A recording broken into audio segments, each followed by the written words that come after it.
Guys, today we will study about the European tort law. In previous lecture we have covered some topics, but today we will cover the Art 158, that is insult. And our point of it is whoever insults another shall be punished by a fine or by imprisonment of up to 3 months. Second point, if the offence under the preceding paragraph has been committed through the press, radio, television, or other means of public information, or at a public assembly, the perpetrator shall be punished by a fine or by imprisonment of up to 6 months. Number third point, whoever expresses words offensive to others in a scientific, literary, or artistic work, in a serious piece of criticism, or in the exercise of an official duty, in the performance of a journalist profession, in the course of political or other social activity, or in the defense of justified benefits, shall not be punished provided that the manner of expression or other circumstances indicate that his expression was not meant to be derogatory. Fourth point, if the injured person has returned the insult, the court may punish either both parties or only one of them, or may remit the punishment. The second of these offences is defamation on the basis of Art 159. This is 12 offence is defined as follows. Number 1.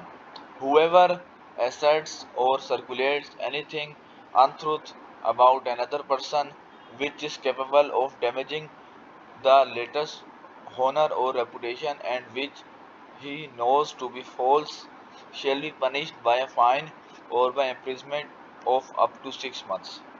Number second point. If the offence under the preceding paragraph has been committed through the press, radio, television, or other means of public information, or at a public assembly, the perpetrator shall be punished by a fine or by imprisonment of up to 1 year. If that which has been untruthfully asserted or circulated is of such a nature that it may bring about grave consequences for the damaged person, the perpetrator shall be punished by imprisonment of up to 2 years. Injurious accusations. Art 160. Whoever asserts or circulates anything about another person which is capable of causing damage to the honor or reputation of that person shall be punished by a fine or by imprisonment of up to 3 months. If the offence under the preceding paragraph has been committed through the press, radio, television, or other means of public information, or at a public assembly, the perpetrator shall be punished by a fine or by imprisonment up to 6 months. Number third, if what has been asserted or circulated is of such a nature that it may bring about grave consequences for the defamed person, the perpetrator shall be punished by a fine or by imprisonment of up to 1 year. Number 4 points.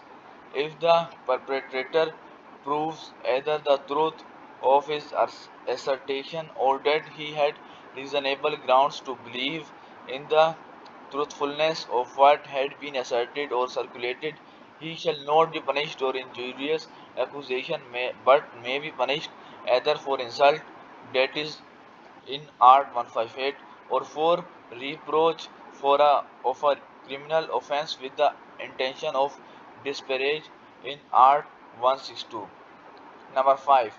If whoever asserts or circulates for another person that has committed a criminal offence for which a perpetrator is prosecuted ex officio, then the truthfulness that has damaged a person has committed a criminal offence may only be proved by means of final judgment. Other evidence may be allowed only when prosecution or trial before a court are not possible or permitted.